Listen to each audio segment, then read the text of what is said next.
नमस्कार, आप देख रहे हैं आप तक न्यूज। मैं हूं संजीव और आइए एक बार फिर से बिहार के नए चुनावी समीकरणों को साधने की हमारे न्यूज के माध्यम से कोशिश कर रहे हैं।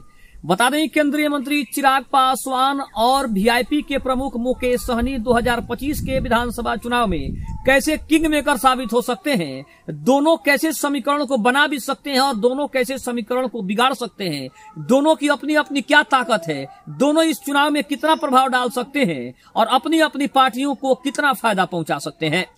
बता दें कि वीआईपी के प्रमुख मुकेश सहनी और केंद्रीय मंत्री चिराग पासवान ये दोनों राजनीति के सबसे युवा चेहरों में से एक माने जाते हैं। एक तरफ केंद्रीय मंत्री चिराग पासवान तो दूसरी तरफ सन ऑफ मलाह के नाम से मशहूर और वीआईपी के प्रमुख मुकेश सहनी के बारे में चर्चा करनी है।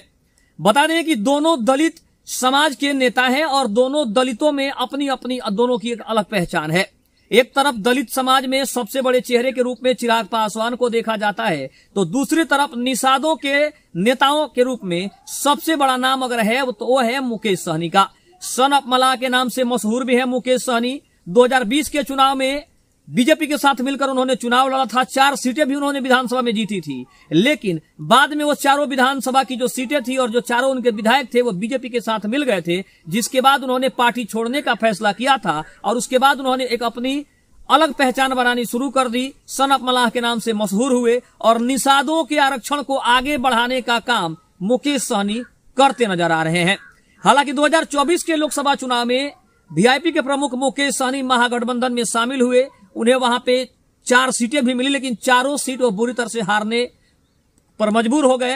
दूसरी तरफ अगर हम बात करें तो उनके सबसे बड़े प्रतिद्वंदी केंद्रीय मंत्री और स्वर्गीय रामविलास के एकमात्र सुपुत्र चिराग पासवान, जो कि लोकसभा में 5 सीटें लेते हैं और पांचों के पांचों सीटें जीतकर विधानसभा में अब मजबूती के साथ आगे बढ़ रहे हैं। लोकसभा चुनाव में जो उन्होंने अपना परचम लहराया है उसका असर 2025 के विधानसभा चुनाव में देखने को मिल सकता है। दूसरी तरफ अगर हम बात करें तो दोनों अपने अपने क्षेत्रों में अपने अपनी पार्टियों के लिए, अपने अपने गठबंधन के लिए कितना बड़ा गेम चेंजर साबित हो सकते हैं, कितना बड़ा किंग मेकर बन सकते हैं, इसकी चर्चा हम आप सभी करते हैं। चिराग पासवान ने 2020 के विधानसभा चुनाव में एनडीए से अलग होकर अकेले चुनाव लड़ने का बड़ा फैसला किया था। हालांकि उनकी पार्टी को ज्यादा सीटें नहीं मिले, लेकिन उन्होंने खुद को एक युवा, आक्रामक और दलित नेता के रूप में खुद को स्थापित कर लिया। चिराग पासवान अब बीजेपी के मजबूत सहयोगी बन चुके हैं। अगर बीजेपी उन्हें सही सम्मान देती है तो वे एनडीए के लिए दलित वोटों को साधने में मदद कर सकते हैं। अगर बीजेपी तालमेल सही नहीं बैठा पाती है या फिर उनका तालमेल सही नहीं बैठता है तो वे 2020 की तरह जदयू को नुकसान पहुंचाने वाली अपनी रणनीति भी अपना सकते हैं। इसके ऊपर भी खतरा मंडरा रहा है। चुनावी प्रभाव की अगर बात करें तो बिहार में लगभग 16% दलित वोटर्स हैं, जिनमें पासवान समुदाय की एक बड़ी संख्या मानी जाती है, जिसमें 6% समुदाय उनकी है। इसके अलावा अगर बात करें तो चिराग पासवान की पार्टी का सीधा असर 20 से 30 विधानसभा सीटों पर इसका सीधा असर पड़ सकता है। ये हम आपको अपने पहले वाले चैनल में भी और पहले वाले न्यूज में भी ये बातें आपको हम बता चुके हैं।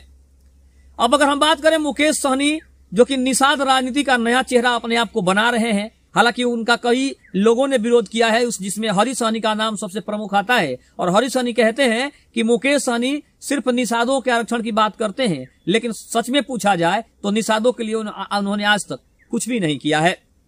अब मुकेश सहनी ने खुद को सन ऑफ मलाह के रूप में ब्रांड किया है और उसी के नाम से अपनी पहचान भी उन्होंने बनानी शुरू कर दी है। दूसरी तरफ अगर हम बात करें तो उनका फोकस निषाद, मलाह, कुहार, केवट जैसे ओबीसी समुदाय पर है, जिसकी आबादी बिहार में करीब 7 से लेकर 10% मानी जाती है। 2025 में उनकी रणनीति क्या हो सकती है मुकेश सहनी की, इसके ऊपर चर्चा करें। पिछली बार उन्होंने एनडीए के साथ मिलकर चुनाव लड़ा था, लेकिन बाद में एनडीए से अलग हो गए, जो हमने पहले आपको बताया था। लेकिन इस बार वे आरजेडी या कांग्रेस के साथ गठबंधन कर सकते हैं या फिर थर्ड फ्रंट बनाने की भी कोशिश कर सकते हैं। हालांकि बीच में यह खबर भी आई थी कि चिराग पासवान, मुकेश सहनी और प्रशांत किशोर ये तीनों मिलकर एक थर्ड फ्रंट की स्थापना कर सकते हैं, लेकिन ऐसा अभी तक कोई ऑफिशियल जानकारी नहीं आई है। अब चुनावी प्रभाव की अगर बात करें तो बिहार में निषाद समुदाय का प्रभाव 40 से 50 सीटों पर देखा जाता है, जिसको लेकर हमेशा मुकेश सहनी कहते भी नजर आ रहे हैं कि महागठबंधन में भी उन्हें 20 से 25 विधानसभा की सीटें चाहिए। यानी उनका जो पैनी नजर है उनकी वो 40 से 50 ऐसी सीटों पर है जहां निषादों की, मलाहों की संख्या ज्यादा है। इसके अलावा अगर हम बात करें तो अगर चिराग पासवान और मुकेश सहनी साथ आते हैं तो दलित और निषाद वोटों का बड़ा गठबंधन बन सकता है। हालांकि दोनों की राजनीतिक शैली और महत्वाकांक्षाएं अलग अलग है, इसलिए फिलहाल ऐसा होता तो दिखाई बिल्कुल भी नहीं दे रहा है। जहां मुकेश सहनी ये कहते नजर आ रहे हैं कि अगर महागठबंधन की सरकार बनती है तो तेजस्वी यादव से वो बिहार के लिए उप मुख्यमंत्री की बड़ी मांग करेंगे और उसे पूरा भी करेंगे। लेकिन वहीं अगर केंद्रीय मंत्री चिराग पासवान की बात करें तो चिराग पासवान का कहना है कि 2030 के विधानसभा चुनाव में वो विधानसभा का चुनाव लड़ेंगे, अपने केंद्रीय कैबिनेट से वो इस्तीफा देंगे, उसके बाद वो चुनाव लड़ने के बाद मुख्यमंत्री के बारे में सोच सकते हैं। अभी फिलहाल उनका इरादा सिर्फ केंद्र में रहकर केंद्र की राजनीति करने का है। अब निष्कर्षों पर अगर ध्यान दें तो चिराग पासवान बीजेपी के साथ रहकर दलित वोटों को एनडीए के पक्ष में मोड़ सकते हैं, ऐसी भी संभावना है। लेकिन अगर उन्होंने अलग राह चुनी तो जदयू को इसका सीधा नुकसान हो सकता है, जो 2020 में वो पहुंचा चुके हैं। मुकेश सहनी अगर महागठबंधन के साथ आते हैं तो ये ओबीसी वोटों को मजबूत ध्रुवीकरण कर सकते हैं, ऐसी पूरी संभावना है। हालांकि अभी तक वो महागठबंधन का ही हिस्सा है और महागठबंधन से अलग जाने की उन्होंने बात नहीं की है। अब दोनों नेता मिलकर कोई नया गठबंधन बनाए तो बिहार की राजनीति में तीसरा मोर्चा खड़ा हो सकता है, जिसकी संभावना भी अभी दिखाई नहीं दे रही है। अब अगर बात करें तो बिहार विधानसभा चुनाव 2025 में इन दोनों नेताओं की भूमिका किंग मेकर के रूप में हो सकती है।